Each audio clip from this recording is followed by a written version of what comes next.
మైలవరం పట్టణంలో వేంచేసి ఉన్న శ్రీ కంచికామాక్షి సమేత ఏకాంబరేశ్వర స్వామివారి దేవస్థానం నందు దివ్యమూర్తుల ప్రతిష్టా మహోత్సవం సోమవారం నేత్రపర్వంగా నిర్వహించారు.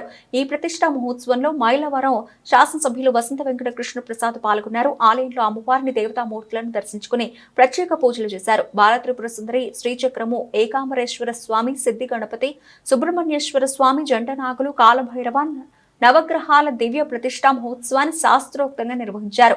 యంత్రాలకు అభిషేకం, వైకల్య హోమం, వస్తు పూలు, యంత్రస్థాపన, దేవతామూర్తుల ప్రతిష్ట, పూర్ణబింతి, జయాది హోమం, తీర్థప్రసాద వితరణ గావించారు. స్థానిక నాయకులు, భక్తులు పాల్గొన్నారు.